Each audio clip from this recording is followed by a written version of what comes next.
Right, next exercise is the wall slouch using a foam roller.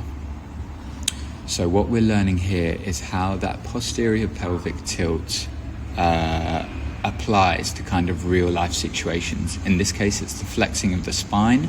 So essentially just bending over, You'll see this setup here is that my back's flush against the wall, meaning that you're driving that lower back into the wall.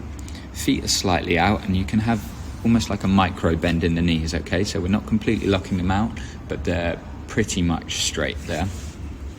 You're gonna root into the heels, and we're gonna learn how to use this posterior chain we've got. So the glutes, hamstrings, calves, to bend through rather than using our lower back to do this. So we're gonna set up with the foam roller here. You're going to internally rotate the hands through, as you see me do here. So from external to internal rotation. So knuckles are facing each other. This really allows you to fold through in the motion. And then from here, I want you to think about taking your rib cage down towards your spine.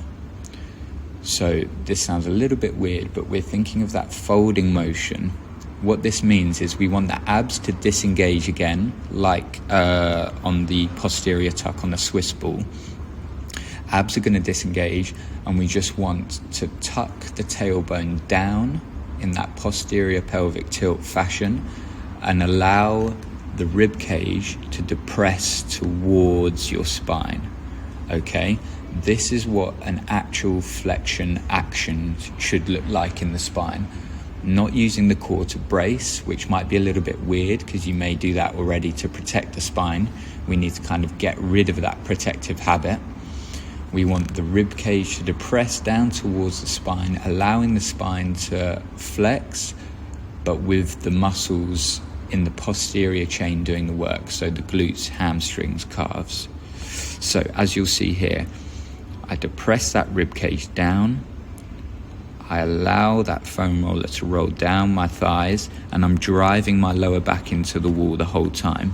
So best way to think about it is every millimeter that rib cage depresses down towards the spine, down and back, we want to drive that lower back a millimeter extra in towards the wall, okay?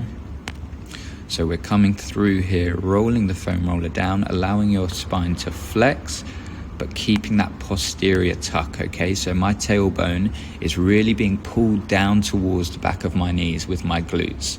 You'll feel that action kind of elongate the spine. It should feel like it's creating space in the lower back, and I'm really rooting down into my heels here, okay? Root down into the heels, squash the ground with your toes, and this should really switch on those glute and hamstring muscles. You're going to come down to where you feel comfortable in this position. So for me on the first rep, that was here. You're going to hang out for kind of like 5 seconds, taking some nice deep breaths. And then nice and slow, you're going to roll back up to the start, really driving that lower back through. So as you can see, from this position here, I'm driving my lower back into the wall, allowing the glutes and hamstrings to pull me through, and then relaxing at the top. All right, what you should be able to find is that bit by bit, each rep, you can go a little bit further down into that flex position. So I'm tucking my chin down, rolling through with the foam roller on my thighs, lower back's driving into the wall, rib cage depresses down, core is disengaged, and you just allow yourself to roll through into a comfortable position. If at any point this starts to hurt, you can stop there. We just want to stop before any kind of tension builds up in the lower back. So you'll see here, I'm much lower than I was the first time round. There's full flexion in the spine there with that nice big arch in the lower back. And I'm just hanging out here for 5 seconds, nice deep breaths to expand that rib cage. I'll slowly come up, dragging that foam roller back up. And one more thing here, you really want to actively drive those arms into the foam roller. So it's like you're trying to push it through your legs. There's a little bit of tension there through the arms, driving the foam roller into the legs. That way we can maintain that nice posterior tuck. Nice and slow come up. Chin's the last thing to come up there. and nice deep breath.